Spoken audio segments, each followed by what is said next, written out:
जय Shri Krishna, Radhe Govind. Welcome back to Kanhamrit. तो आमल की यानी कि रंग भरनी एकादशी या जिसे आंवला एकादशी भी कहते हैं, उसका व्रत इस बार 9 मार्च को करना है या 10 मार्च को करना है। बहुत ज्यादा कंफ्यूजन चल रहा है क्योंकि दोनों ही दिन एकादशी है। पर इस वीडियो में आज आपका ये कंफ्यूजन दूर हो जाएगा। पूजा विधि क्या रहेगी, शुभ मुहूर्त क्या है, इस बार एकादशी पर भद्रा का साया भी है तो कैसे क्या पूजा करनी है वो सारी डिटेल में मिलने वाली है।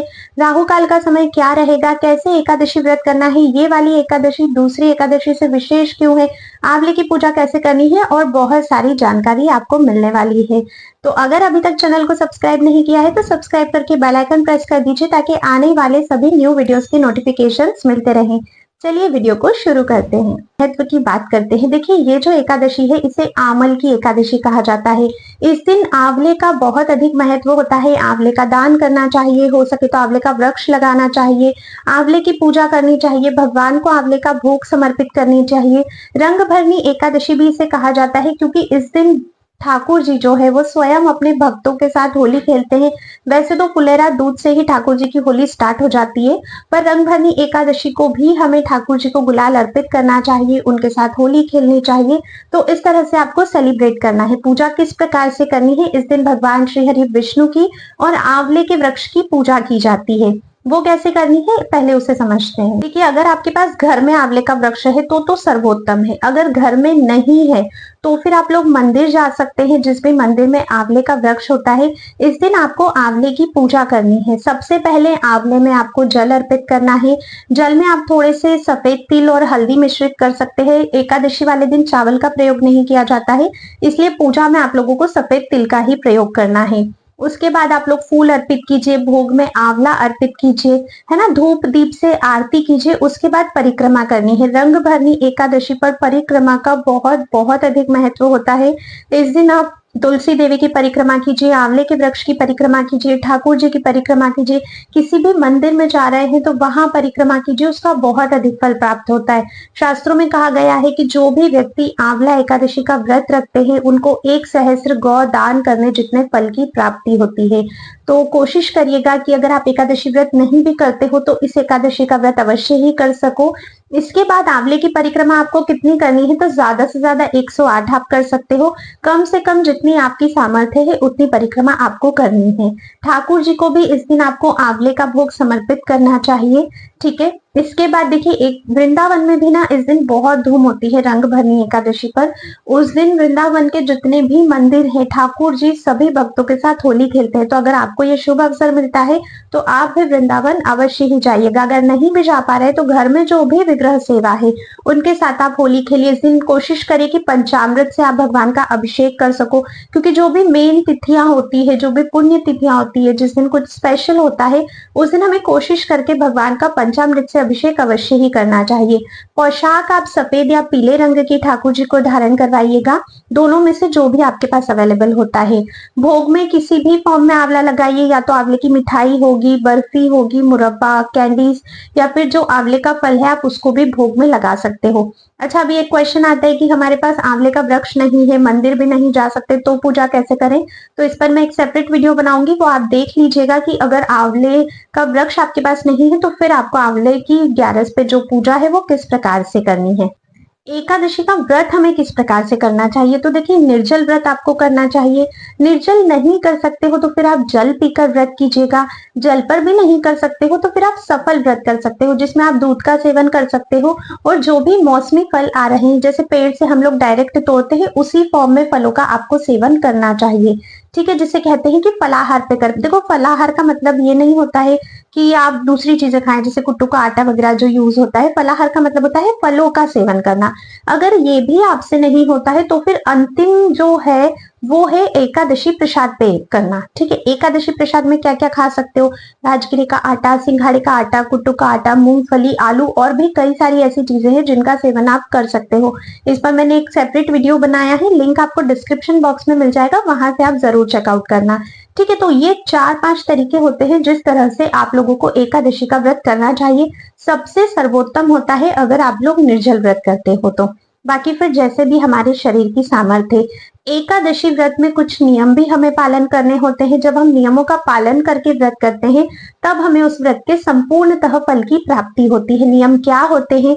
तो देखिए, एकादशी से एक दिन पहले यानी कि 10वीं तिथि को, जो कि इस बार 9 मार्च को आ रही है, 10वीं तिथि पे हमें क्या करना होता है कि हमें तामसिक वस्तुओं का सेवन नहीं करना है, प्याज लहसुन नहीं खाना है, नॉनवेज का सेवन नहीं करना है, कोई भी टॉक्सिक चीजें हमें नहीं लेनी चाहिए। सूर्यास्त के बाद हमें भोजन नहीं करना चाहिए, शुद्ध सात्विक भोजन ही हमें करना चाहिए। सूर्यास्त के बाद अगर करना भी पड़ता है, किसी कारणवश आप पहले नहीं कर पाए हो, तो फिर आप फलाहार का सेवन कर सकते हो या जो एकादशी प्रसाद है उसका सेवन कर सकते हो। ब्रह्मचर्य का पालन करना है, रात्रि में आपको धरती पर शयन करना चाहिए। ये कुछ नियम है जिनका पालन आपको करना है। ठीक है, इसके बाद एकादशी के दिन, तो एकादशी के दिन आपको इस बार श्री हरि विष्णु और आंवले के वृक्ष की पूजा करनी है। जल्दी उठना है, ब्रह्म मुहूर्त में ज्यादा देर तक नहीं सोना है। अपने दैनिक कार्यों से निवृत्त होकर सबसे पहले भगवान की पूजा करनी है बिना कुछ खाए पिए। देखिए, अगर आप एकादशी का व्रत कर रहे हो तब तो आपको अन्न बिल्कुल भी ग्रहण नहीं करना है। किसी कारणवश अगर आप एकादशी का व्रत नहीं भी कर रहे हो तो भी आप स्नान करने के बाद पहले पूजा कर लीजिए, उसके बाद ही आप लोग कुछ भी ग्रहण करिएगा। एकादशी के व्रत में कहते हैं ना अन्न खाना चाहिए और ना ही किसी को हमें अन्न उस दिन खिलाना चाहिए। तो आप ध्यान रखिएगा। भगवान की पूजा करने के बाद, आंवले के वृक्ष की पूजा करने के बाद, तुलसी महारानी की पूजा करने के बाद जो भी आपके दैनिक कार्य है आप वो कर सकते हो। जो भी आपकी रिस्पॉन्सिबिलिटीज है आप उन्हें पूरा कर सकते हो, है ना। कोशिश करिएगा कि दिन भर आप भगवान से जुड़े रहें। आप नाम जाप कर सकते हो, कीर्तन कर सकते हो, भक्तों का संग कर सकते हो, मंदिर जा सकते हो, ग्रंथ पाठ कर सकते हो। काफी सारी ऐसी स्पिरिचुअल एक्टिविटीज है जो हम एकादशी के दिन कर सकते हैं और भगवान से जुड़े रह सकते हैं। अगर आप लोग प्रत्यक्ष रूप से नहीं कर सकते हो तो फिर आप मन ही मन भगवान के नामों का चिंतन, भगवान की लीला का चिंतन इतना तो अवश्य ही करिएगा। एकादशी के व्रत में हमें दोनों टाइम पूजा करनी चाहिए, मॉर्निंग में भी करनी चाहिए और शाम के समय भी पूजा करनी चाहिए। तुलसी महारानी को दीप अर्पित करना चाहिए। ठीक है, एकादशी की रात्रि सोने की नहीं होती है, उस दिन आपको जागरण करना चाहिए। जागरण आपको भगवान के नामों का जप करते हुए, कीर्तन करते हुए, ग्रंथ पाठ करते हुए, लीलाओं का चिंतन करते हुए करना चाहिए, एक उपासना की तरह। अगर आप लोग पूरी रात नहीं जाग सकते तो एटलीस्ट रात्रि 12 बजे तक तो आपको जगना ही चाहिए। अब देखिए, इसे ना रंग भरनी एकादशी भी कहते हैं। उसका महत्व ये है कि इस दिन हमें हमारे ठाकुर जी के साथ होली खेलनी है। फूलों की होली खेलिए, गुलाल की होली खेलिए, ठाकुर जी के हाथों में भी थोड़ा थोड़ा गुलाल दीजिए। गुलाल की फेंट आप उनकी कमर में अवश्य ही बांधिए। एक सूती कपड़े में थोड़ा लाल रंग का गुलाल लेकर उनकी कमर में बांधिएगा, ताकि ठाकुर जी भी अपने भक्तों पर रंग फेंक सके जब भक्त उनके ऊपर फेंक रहे होते हैं।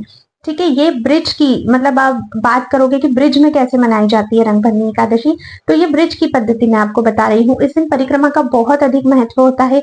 अगर आप ब्रिज वृंदावन जा सकते हो तो सर्वोत्तम है। आप जाकर देखिएगा, वहां पर ना इतने लाखों लोग परिक्रमा करते हैं इस दिन की मैं बयां भी नहीं कर सकती हूँ शब्दों में। मतलब आप जिधर देखोगे ना पूरे ब्रिज में आपको गुलाल, रंग, फूल, यही सारी चीजें उस दिन मिलने वाली है। बहुत अधिक महत्व होता है और ठाकुर जी को भी ये एकादशी बहुत बहुत अधिक प्रिय होती है, क्योंकि इसमें होली का उत्सव भी इंक्लूड हो जाता है। तो इस तरह से आपको अपने एकादशी व्रत को संपूर्ण करना चाहिए। ठीक है, इसके बाद द्वादशी के दिन हम लोग अपने व्रत का पारण करते हैं। पारण किस प्रकार से करना है, क्या विधि रहेगी, किस चीज से करना है, इसका सेपरेट वीडियो मैं चैनल पर बनाऊंगी। उसका नोटिफिकेशन भी आपको मिलना चाहिए, तो अभी तक सब्सक्राइब नहीं किया है तो कर लीजिएगा। और अगर वीडियो आपको थोड़ा भी पसंद आता है ना तो शेयर और लाइक जरूर कीजिए, ताकि सभी लोगों तक ये इन्फॉर्मेशन पहुंच सके। तो इस तरह से हमें अपने पूरे एकादशी व्रत के नियमों का पालन करना है। सभी नियमों का पालन अगर आप नहीं कर सकते हो तो जितना आप कर सकते हो उतना तो आपको अवश्य और अवश्य ही करना चाहिए। आज की वीडियो में बस इतना ही था। अब मैं आपको ये बताती हूँ कि एकादशी व्रत हमें करना कब है, राहु काल का, भद्रा का समय और एकादशी की तिथि। देखिए, एकादशी की जो तिथि है वो इस बार 9 मार्च रविवार को सुबह 7:46 पर शुरू हो रही है, जो कि 10 मार्च दिन सोमवार को सुबह 7:44 पर खत्म हो जाएगी। हम लोग हर व्रत उदया तिथि के अनुसार करते हैं। एकादशी हमें कभी भी दशमी युक्त नहीं करनी चाहिए। 9 मार्च को जो एकादशी है वो 10वीं तिथि के साथ सम्मिलित है और 10 मार्च को जो एकादशी है वो द्वादशी प्रधान एकादशी है और सूर्योदय के समय भी एकादशी 10 मार्च को ही है। इसीलिए सर्वोत्तम यही है कि एकादशी, आमल की एकादशी, रंग भरनी एकादशी का जो व्रत है वो इस बार 10 मार्च दिन सोमवार को ही किया जाए। ठीक है। इसके बाद जानते हैं राहु काल का समय। तो देखिए राहु काल का समय सुबह 7:30 बजे से लेकर 9 बजे तक रहेगा। इस समय में आपको किसी भी तरह की पूजा पाठ नहीं करना चाहिए। मंत्रों का जाप आप कर सकते हो, नाम जाप आप कर सकते हो। पूजा या तो आप 7:30 के पहले कर लीजिए या फिर 9 बजे के बाद कीजिएगा। इस बार भद्रा भी है और इस बार जो भद्रा है वो मृत्यु लोक पर है। मृत्यु लोक में जब भी भद्रा रहती है वो हम लोगों के लिए अशुभ रहती है। इस समय में आपको कोई भी शुभ कार्य नहीं करना चाहिए। तो भद्रा का जो समय रहेगा वह सुबह 6:36 से लेकर 7:44 का रहेगा। ये 68 मिनट का समय है। इस 68 मिनट में आपको कोई भी शुभ कार्य नहीं करने हैं। ध्यान रखिएगा कि भद्रा का ध्यान आपको इस बार बिल्कुल रखना है। ये मृत्यु लोक में ही है। तो ये थी एकादशी व्रत से रिलेटेड संपूर्ण जानकारी। अगर कुछ भी मुझसे छूट गया है, कोई भी आपका प्रश्न है, तो आप लोग कमेंट करके मुझे अवश्य ही पूछ सकते हो।